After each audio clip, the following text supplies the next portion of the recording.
ये छोड़ दे हमको सिर्फ करे जा तो हमें लागल हमारे रंगदारी हम कोई का करी ना, लेकिन जब गोली चला तो हमारा तो हजार नौ याद कर जलाई करके छेदाई बनी हम, लेकिन ठीक है अब हिम्मत आ गई हमारा में और ये छोड़ी लो। हम गाना कौन है हमारे गाने से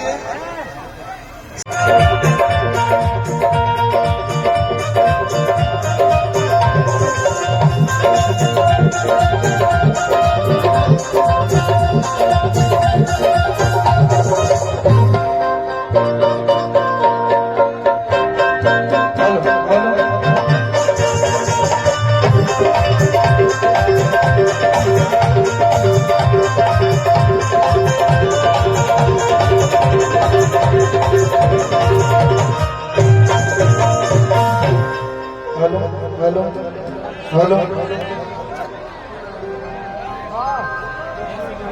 हेलो हेलो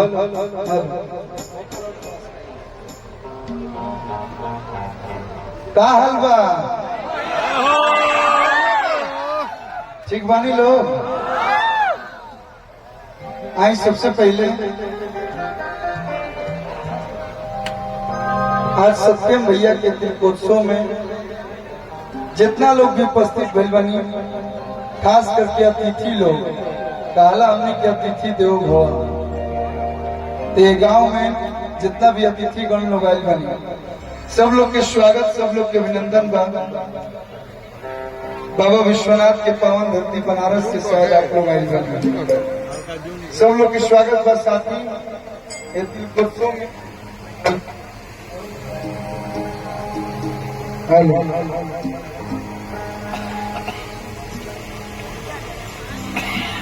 हेलो थोड़ा सा आप लोग हट जाइए साउंड सिस्टम के आजू बाजू से, मतलब मैंने हट चलो अच्छा लगी। साथी दीपोत्सव में जितना भी बड़ भैया चाचा बाबा बाएं साइड में माई बहन चाची लोग उपस्थित वालों, साथी मंच पे म्यूजिशियन कलाकार सहित जितना लोग भी उपस्थित बा, सब लोग के हम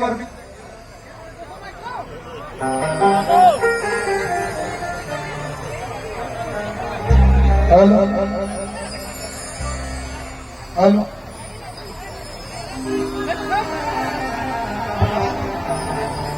हेलो जितना लोग भी उपस्थित बा, सब लोग के सादर प्रणाम बा। को जोरदार ताली बजा के आशीर्वाद देते।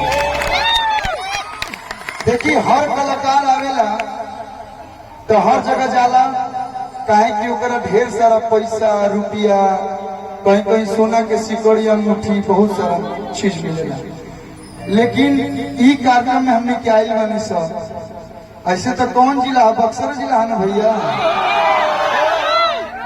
बगल में ही चौगाई बा ना जी, ओकरा बगल में थोड़ी पाड़ेपुर हो, हमार मामा गांव हो। हम भले एक दो बार आई बनी कहा कि हमारे मामा जी लोग बक्सर में बस गई बलो तो बड़ी खुशी हुई। और एक चीज और बतावल चाहब कि ई कार्यक्रम खातिर कुछ ऐसा लोग हमारा के कॉल कैले या बतैले जेकर बात हम कभी टाल ना सकेना। गार्जियन हमें के अभय पांडे बाबा, एक बार चार जोरदार ताली वहाँ के नाम पे आप लोग बजा दी। और काफी अच्छा संबंध हुआ। साथी राजकुमार सर, साथी भागीरथ बाबा और विजय चौहान जी, शिल्पी जी। जिला हमारा है लेकिन सबसे ज्यादा सहयोग हमारा अभय बाबा के बाद, वहाँ के सादर प्रणाम बा। और एक परिवार से जुड़ के ये मंच पे आके हम कहीं भी जाए ना तो हमारा टाइम रहेला कि माना दो चार कलाकार बने तो 11 बजे आवे के बच्चे 12 बजे आवे के बाद, लेकिन आप लोग के परिवार से ऐसा रिश्ता बन गया कि हम 8 बजे लोग के घर पे आ गए। तो एक बार जोरदार ताली परिवार खातिर आप लोग बजा दी लोग कि कलाकार कितना मान सम्मान प्यार देवे। साथी मंच पे उपस्थित निशा पांडे जी, आपका हक है इतना मजाक करने का। बहुत ही अच्छी सिंगर अभी प्रस्तुति उन्होंने दी, जितनी तारीफ की जाए कम होगी।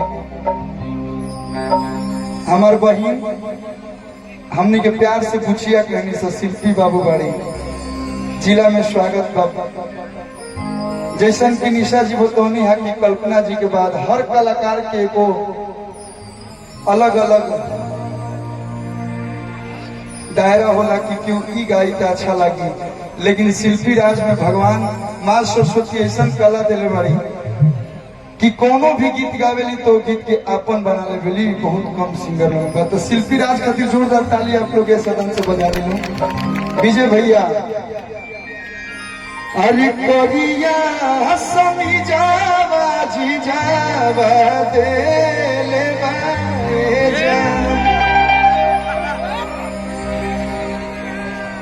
MS धोनी जैसे ऑलराउंडर है, एक टीम को जिताने की क्षमता उसमें है। वैसे ही हमारे भोजपुरी में विजय चौहान है, बहुत ही अच्छे राइटर, म्यूजिक डायरेक्टर, उसके बाद बहुत ही अच्छे सिंगर।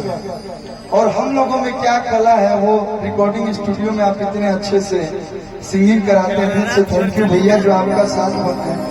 भागवत पाठक जी, गुड्डू बाबा, साथ में माही मनीषा जी और भी भारती जी के पूरा ग्रुप का सब लोग के स्वागत का सब लोग के आई। एक लाइन ज्यादा ना, एक लाइन माता जी के भजन, एक बाद कि मर मरदा के गोली, मर मरदा के गोली खेलन देवरे से हो। हम बक्सर जिला पर एगो गाना गौले बनी, एगो ना एगो दूगो गौले बनी कि नचो या गवा नहीं तो हई बखवा के बाघ जिला बक्सर।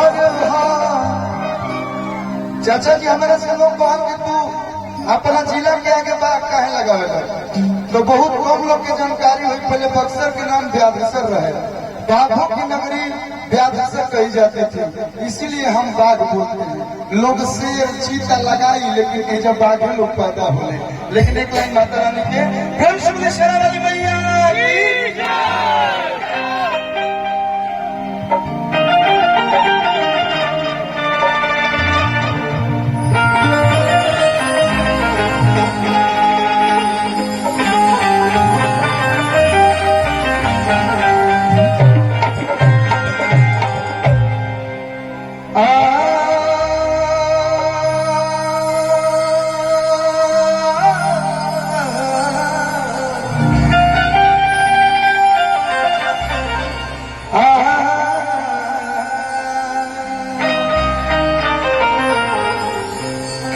कि हमके यापन दास बनाला,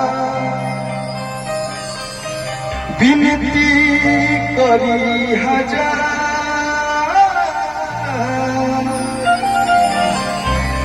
तोहरे चरण के धूल से मैया बनी तकदीर हमार। कहीं गावे के नहीं सीखले, प्रभु जी के आशीर्वाद और ये बक्सर जिला में घूम घूम के गावत रहनी। आज आप लोग के प्यार बा कि जिला ना कोनो जगह जाई ना, लोग बड़ी सम्मान बड़ी प्यार दे। आप लोग के प्यार है कि अरुचि तने बाटे हमारो भाग जगाई दे, कि अरुचि तने बाटे हमारो भाग जगाई दे तू, अब फुलवे बनाई दे तू।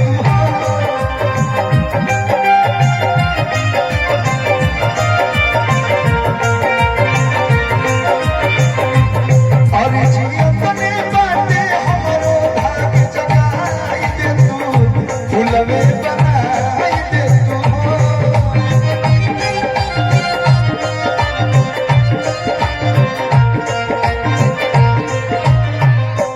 मैया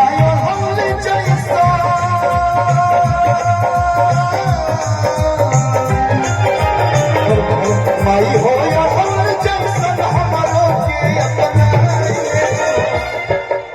माई हो जैसन हमरो के अपनाइले तू, कि माई हो जैसन हमरो के अपनाइले, अब फुलवे बनाई दे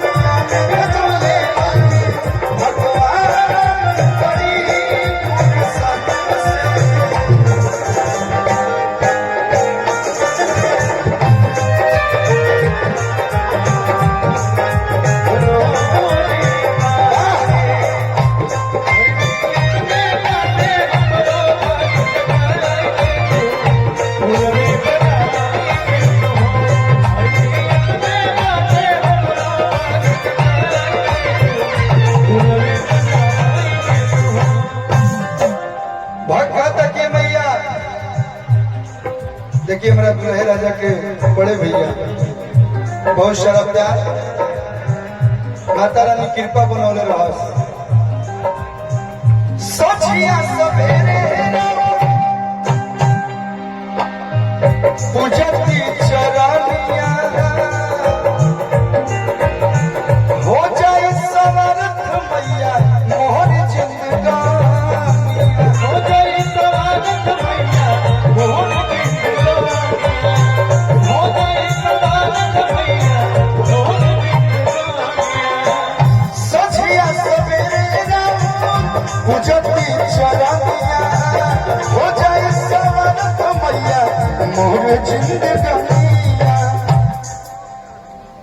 बहुत कम लोग जानेला कि हमारे गलती से नाम अरविंद भी है। आप लोग जानते होंगे, दिल्ली उल्ली रहते हैं तो नेट पे सर्च किए होंगे, तो हम लोग जान लो भैया। हम आवत रही रास्ता में हूँ, रमन भाई लेके आवत रहे हैं तो हाथी चुकी लेकर देख कलुआ आ गई, तो कलुआ में प्रेम बा वो कहीं ना मिलेगा कि माई हो कलुआ पकाया बरसाए। देखिए परिवार की खूबसूरती देखिए, एक साथ सब लोग बैठ के कितना सुंदर तरीका से कार्यक्रम देखा था। बक्सर जिला में हमारे तरी कमे कार्यक्रम होला, जहाँ होला तामा झगड़ा हो गया अपन में लोग बर्बाद कर देवेला, लेकिन जिला में पहला ऐसा कार्यक्रम बा कि बड़ी व्यवस्थित कार्यक्रम हो रहा बा। आपन लोग इतना शांति से कार्यक्रम देख रहा बड़े, एक बार आप लोग अपना खातिर जोरदार ताली बजा ली। लोग कितना व्यवस्थित, एक परिवार में कोनो चीज की कमी नहीं है, सबके चेहरा पर खुशी बा। खुशी बा मतलब पैसा रुपये कुछ नहीं के, आजकल खुशी नहीं के मिला। वैसे ही माई हमरों के सब कुछ दे दी। जना उम्र में लड़का पढ़े ले से लिखे ले से वही उम्र में माइक मिल गई हमारा गाना गौनी टाइम को देखी। सत्यम भैया नहीं एगो चीज अच्छा लगा, टाइम पर बियाह होता, दुल्हा के चेहरा पर ग्लो बा। हमारो बियाह होता तो ऐसे नहीं ग्लो रहे, अभी तनी बा, अभी साले 2 साल पहले कि माई हो कलुआ पकाया बरसाए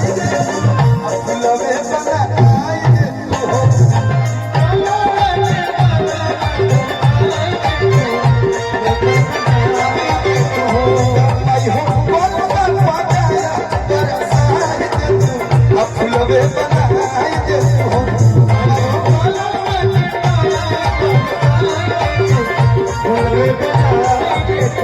और जी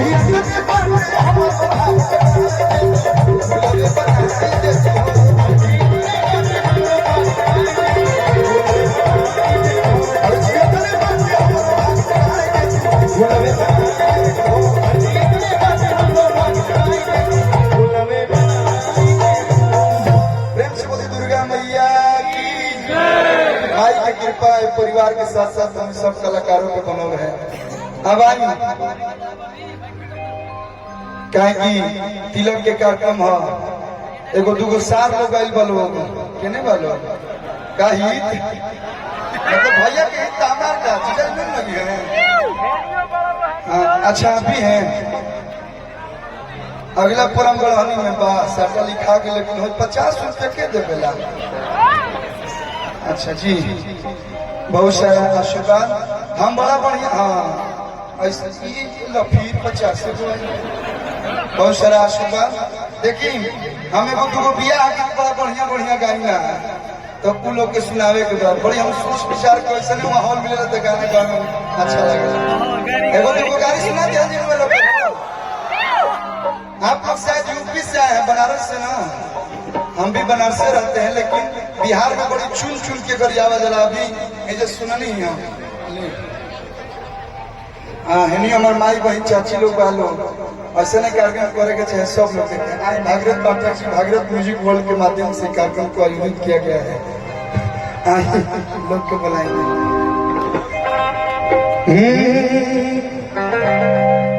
कि साउथ के हीरो वाला लुक रखेला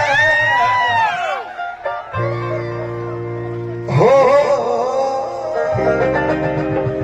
साउथ के हीरो वाला लुक रखेला यार, हम ताड़ में बंदूक रखेला। बहुत बहुत धन्यवाद।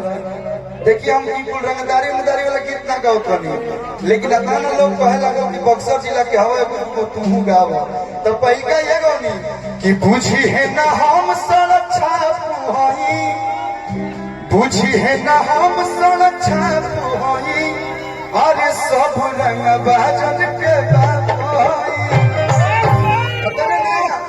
लइकिन लटाई कर सरफ होई, अरे सब रंग बाजन के बाप होई। गीत के लोग इतना प्यार दिलो, सब लोग से निवेदन बा कि कुल रियल फिल्म नहीं के देखा कान के डुप्लीकेट देखे नहीं से तो अंदर रखे तो अच्छा लगे। निवेदन बा बाकी हम चल जाए तो छोड़त रह कि गुंडा पे कौन ते फौका तारे, अरे तोरा मिजाज में तेलम का तारे। ये गीत के राइटर भागीरथ पाठक जी आए, पर इनको खातिर जोरदार ताली आप लोग बजा दो। ये जी अच्छा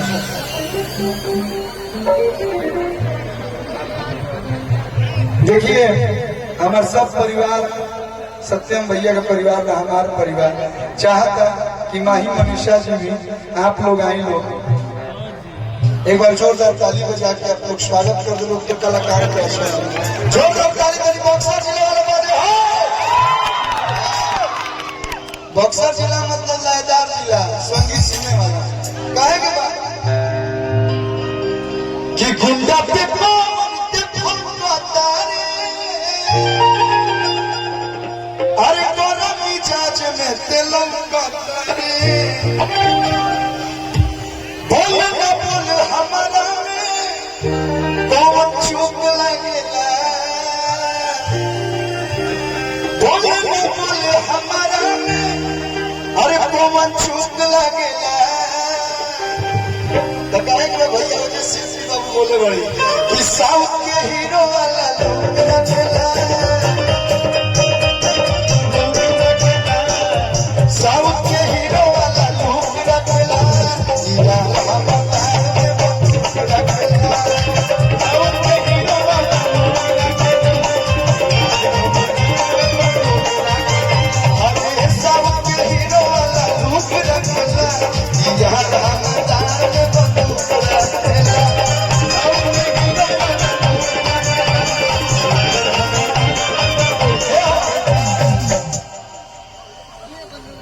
एगो काम करो चल भैया कहूँ उनको का करता ना करते लेते हैं लोग तो में ले लेते मार के तो होनी मैं दाद देख लो। बाप रे बाप क्या बात है, यही तो खूबसूरती है। कहे के बाद कि गुंडा पे कौन ते फौका तारे, तोरा मिजाज में तेलम का तारे,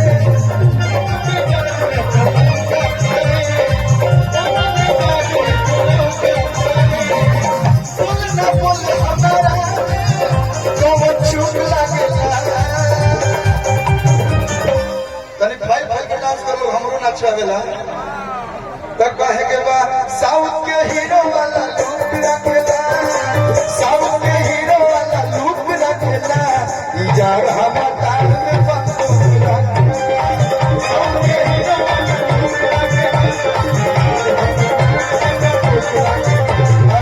साउथ के हीरो वाला लुक रखेला, यार हम ताल में बंदूक रखेला।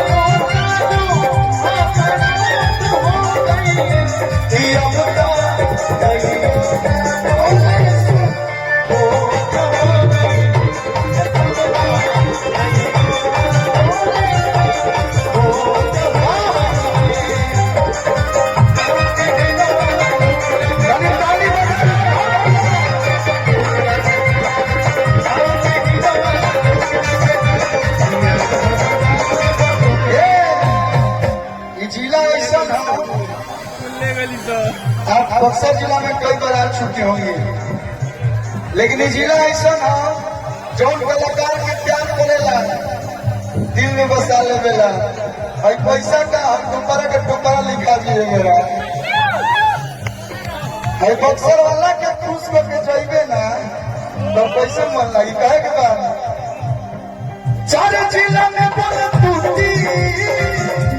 हेलो, आप बक्सर जिला में किसी भी हमारे जो बड़े भाई लोग हैं अगर उनकी गलती से गर्लफ्रेंड बन गई तो एने शाहबाद में बोल दे केहू के नमस्ते तो केहू छुई ना काहे चार जिला में बोले टूटी के तो मजा बाजे छूटी।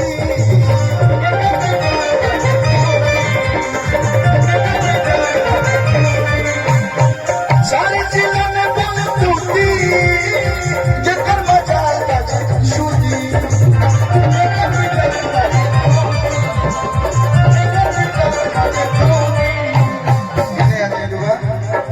एक जन हेने आ जाइलो एक जन हेने आ जाइलो तब हम ठीक रहो।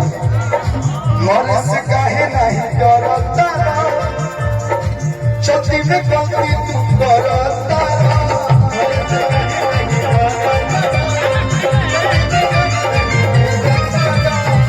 ऐसा ऐसा गुंडा के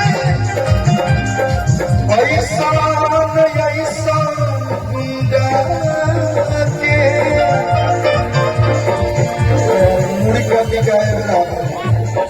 ऐसा वैसा गुंडा के हम कूद रखना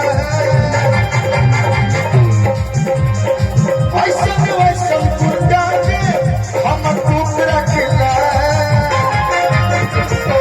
नहीं तो ट्यूनिंग है, दो लोग आगे दो लोग पीछे, दो लोग आगे दो लोग पीछे, हम ये रात भर करेंगे। तो साउथ के हीरो वाला लुक रखना यार हम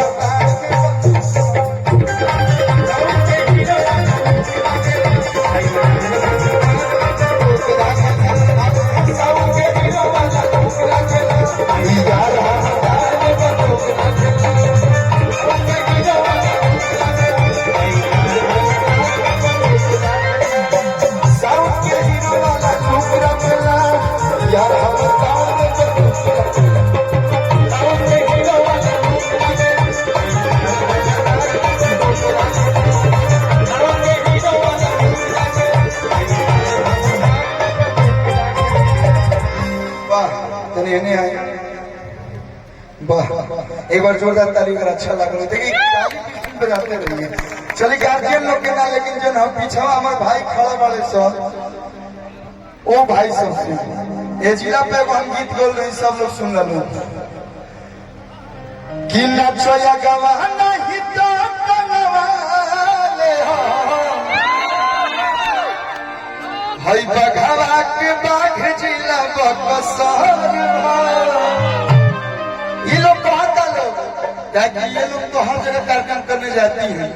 गाया गोरखपुर के रखनी हिला के बाकी न छोड़नी कौनो जिला के कि काट में आवा चाहिए कसर कि विक्रमगंज में आवा चाहिए कसर। तो आपके भाई कहा था कि नचो ये गवाना ही तो वाले हो भाई बघा के बाघ जिला बक्सर।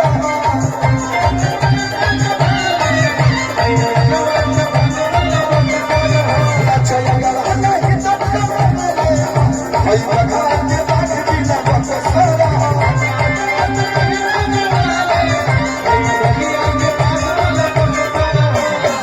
गाया गोरखपुर के रखनी हिला के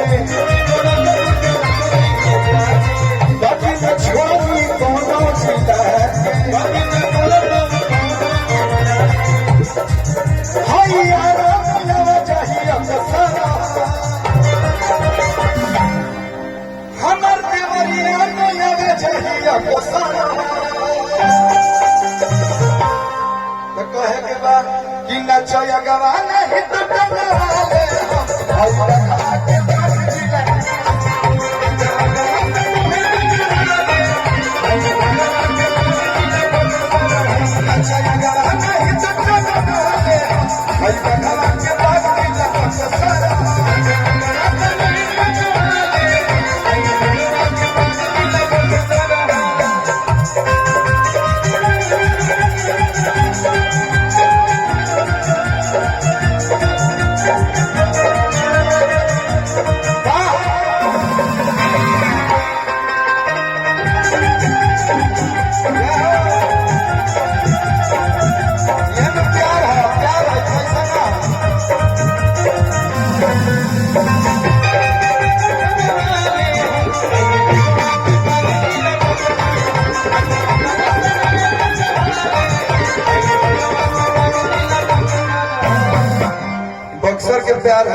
प्यारा आशीर्वाद से बाजत रहे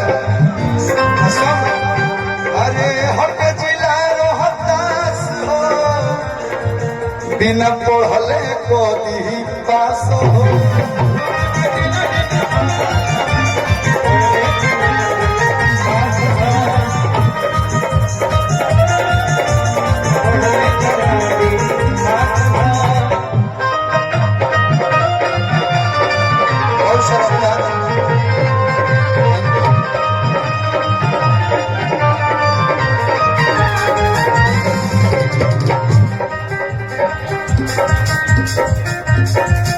बहुत सारा प्यार आशीर्वाद ये प्यार है भैया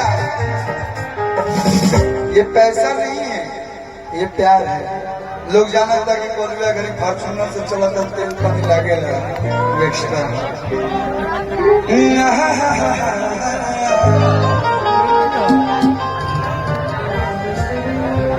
एगो हम छोट पर गीत गौले रानी सहिया चुभुर चुभुर औरतिया कहती है राजा जी सब कोई अपना वाइफ की कितना मानता कितना प्यार करता एगोरवा बानी की आजो खटिए पर हमरा के सुतावत नहीं बैठावत नहीं भागीरथी के देखी अपना लिखन के कमाई से डॉलर के गादा एक भाषण में खरीद ले बनी कैसे कौन भाव में कहतिया कैसे कहा अरे सुन ली बलम जी फरिया के गोबर तय टूटल चरपाई बना कोटी हमसे रात। देखिए आप लोग आई हैं तो हम खाली गाने नहीं गाते हैं हम थोड़ा बहुत डांस भी करते हैं क्या भैया आगे रिकॉर्डिंग डांस हो हाँ अभी कुछ देर थोड़ा सा हम भी जनरेटर है धीरे धीरे गर्म हो जाए इसके बाद एगो दूगो परफॉर्मेंस होगा अपना जिला है कहे के बाद तो चुप है अरे सुनियन सौ से बताना तो चुप है अरे सुनियन सौ से बताना सहिया चुभुर चुभुर सहिया चुभुर चुभुर बाड़े अरे छाना सहिया चुभुर चुभुर बाड़े अरे छाना सुनली बलम जी फरिया के गोबा ये टूटल चरपाई बना कोटी हमसे रात सुनली बलम जी फरिया के गोबा ये टूटल चरपाई बना कोटी हमसे रात छुपे सुनियम सौ से बताना छुपे सुनियम से बताना सहिया चुभुर चुभुर भैया भैया यही तो था सही बहुत सारा प्यार सब लोग की तरफ से मिला था सहिया चुभुर चुभुर गौड़े और चाना ये सहिया चुभुर चुभुर गौड़े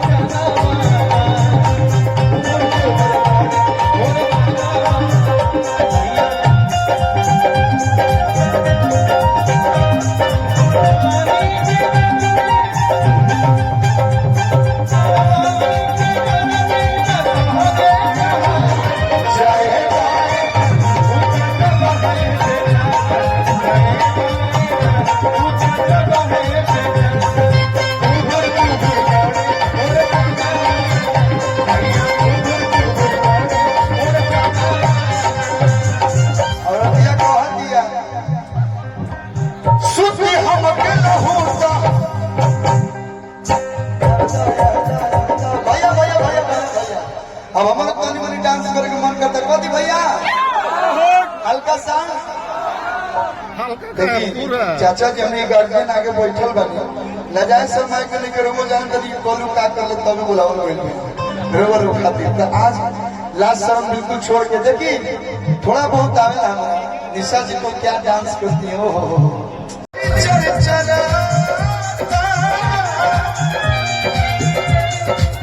रोज रोज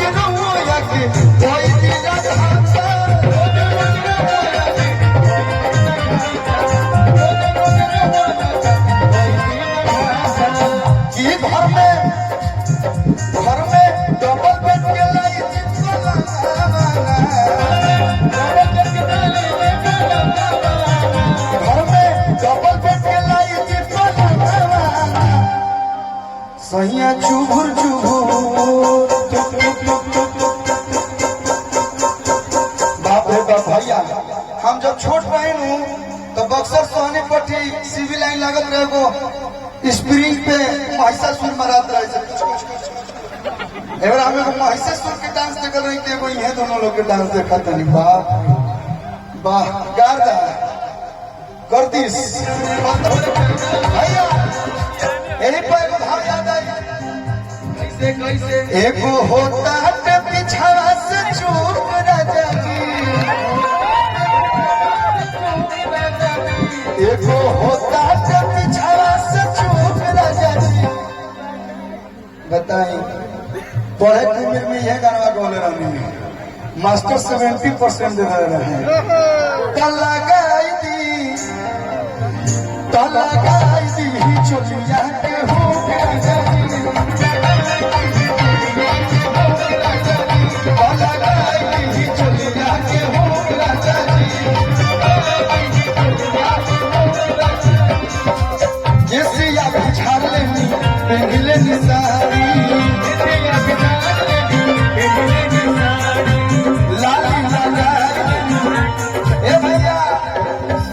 एक तरफ आज पीछे बा, आप लोग आगे आ जाए, लोग अच्छा लगे कोनो बात ना आ जाए। 12 बजे के बाद तक कोनो लाग नहीं जला बसर पीछे थोड़ा रहे, लेकिन व्यवस्था को देखते हुए कहे के बाद केसिया बिछार लेनी सारी लाली लगाए लेनी पवन सवारी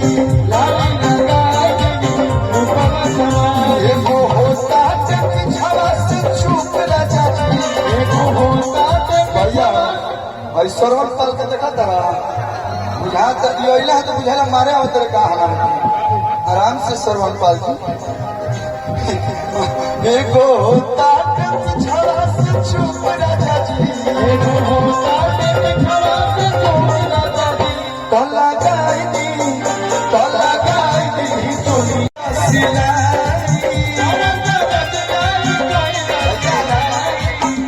और अगला लगन में चोलिया के हूँ काफी लोग प्यार दिला। हाँ जी हाँ थैंक यू। क्या ये क्या स्टेज तोड़ दो, अरे स्टेज आप ही का है तो ऐसे स्टेज के देखा ठोक के बताई तो बुझाए स्टेज ये कला। अगला लगन में चोलिया के हूँ राजा जी 2 बिहार हलवा वो गाना के शिल्पी पूछिए गाई हमारे हमू गाई, लेकिन मेन पंच लाइन नहीं गाएगी। कहेगा कि कौन तारा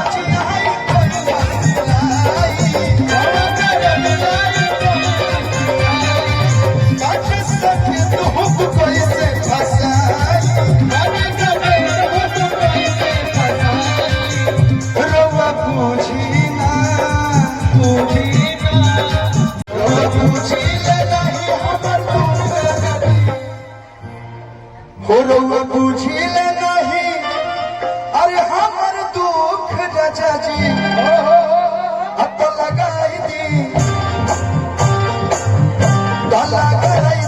चोलिया के हो राजा जी, लगाई दी चोलिया के हो राजा जी, लगाई दी चोलिया के हो राजा जी, चोलिया के हो लगाई दी चोलिया के हो लगाई दी चोलिया के हो